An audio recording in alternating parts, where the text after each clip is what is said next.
Hello guys, আসসালামু আলাইকুম। আপনারা সবাই কেমন আছেন? আশা করি ভালো আছেন। আজকে নতুন একটা ভিডিওতে আপনাদের সবাইকে স্বাগতম। আসলে এই চ্যানেলটা হচ্ছে আমাদের ফ্যামিলির সবাই মিলেই খোলা হয়েছে। মাঝে মাঝে আমি ভয়েস দেই, মাঝে মাঝে আমার চাচি ভয়েস দেয়, মাঝে মাঝে আমার দাদি দেয়। দাদি ভয়েস দেয় না আর কি, দাদি রান্না বান্না করে, ফুপ্পি দেয়। আজকে রান্না বান্নাটা হচ্ছে ফুপ্পি করতেছে। আর আজকে হচ্ছে শুক্রবার। শুক্রবার মানেই তো সবার বাসায় একটু স্পেশাল রান্না বান্না হয়, এটা তো জানি। আর আজকে আমাদের জন্য একটু বেশি স্পেশাল, কারণ আজকে হচ্ছে হামিমের জন্মদিন। আর হামিম হচ্ছে আমাদের বাসার সবচেয়ে ছোট ভাই। আর হামিমকে হচ্ছে রান্না বান্নার ভিডিওর পরেই দেখা যাবে, দেখিয়ে দেওয়া হবে তাকে। তো আজকে রান্না বান্নাতে ছিল পোলাও, তারপর হচ্ছে ডিমের কোরমা। সেটা হচ্ছে ভিডিও করা হয়নি আর কি, ফুপ্পি ভুলে গেছিল ভিডিও করতে। ভিডিওটা আজকে ফুপ্পি করেছে, রান্নাটাও ফুপ্পি করেছে। Super women. সুপার উইমেন বলার কারণ হচ্ছে ফুপ্পি একা হাতে অনেক রান্না বান্না করে, অনেক বেশি বড় বড় আয়োজন করে থাকে ফুপ্পি একা একাই। তো এই জন্যই ফুপ্পিকে সুপার উইমেন বলার কারণ। ফুপ্পি আসলে প্রতিদিনই অনেক কিছু রান্না বান্না করে, স্পেশাল স্পেশাল। তো সবার ফ্যামিলি সবাই বললো যে তুমি একটা ব্লগ চ্যানেল খোলো। আমরাও সবাই অ্যাপ্রিসিয়েট করলাম যে ফুপ্পি একটা ব্লগ চ্যানেল খোলো, তাহলে ভালো হবে। স্পেশাল কিছু রান্না করো বা না রান্না করো, যাই রান্না করো, টুকটাকগুলো সব আপনাদের সাথে শেয়ার করি, এই জন্যই।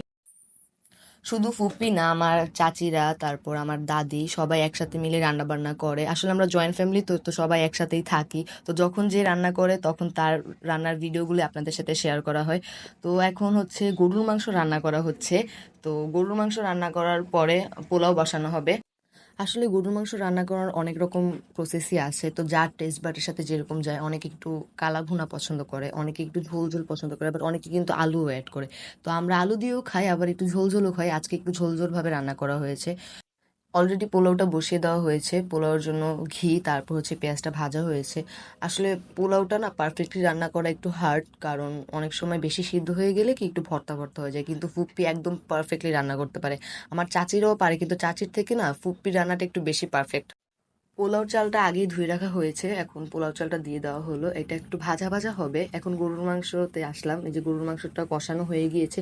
আসলে গরুর মাংসটা যত বেশি কষানো হবে অত বেশি টেস্ট আসবে, অত বেশি মজা হবে। এখন যে কি জোস একটা স্মেল আসতেছে বলার মতন। পোলাও চালটা ভাজা ভাজা হয়ে গিয়েছে। তো পোলাও চালটা ভাজা ভাজা হয়ে যাওয়ার পরে পানি দিতে হবে। পানি দিয়ে দিল ফুপ্পি এখন। পর্যাপ্ত পরিমাণে পানি দেওয়ার পর এখন ঢাকনা দিয়ে ঢেকে দিতে হবে কিছুক্ষণের জন্য। কিছুক্ষণ পরে ঢাকনাটা খুলে দেখলাম যে চালটা কি সিদ্ধ হয়েছে নাকি ভালো মতো। তো সিদ্ধ হয়ে গিয়েছে। প্রপারভাবে সিদ্ধ হয়ে যাওয়ার পরেই পোলাওটা একদম পারফেক্টলি রেডি। দেখতেই পারতেছেন কত ঝরঝরা হয়েছে। পোলাওটা রেডি। তো উপরে সামান্য পরিমাণ ঘি দিয়ে দিব, ঘিটা দিলে অনেক ভালো একটা স্মেল আসে। তো মাংসটাও প্রপারভাবে কষানো হয়ে গিয়েছে, এখন ঝোলের জন্য পানি দিয়ে দিল। মাংসটা নামানোর আগে সামান্য কিছুটা ভাজা জিরা গুঁড়ো দিয়ে দিব। এখন মাংসটা একদম পারফেক্টলি কুকড, একদম রেডি হয়ে গিয়েছে। দেখতেই পাচ্ছেন কত ভালো একটা স্মেল আসছে। এখন চলে এসেছে রেজওয়ান, মাইদা এবং ওয়াসানাত।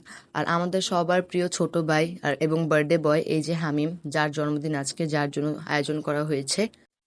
কেক কাটার জন্য সবাই রেডি হয়ে আছে। তো সবাই প্রস্তুত কেক কাটার জন্য। তো আপনারা বার্থডের বাকি অংশটুকু দেখতে থাকুন। Thank you so much. সবাই চ্যানেলটা সাবস্ক্রাইব করে দিবেন। আসসালামু আলাইকুম।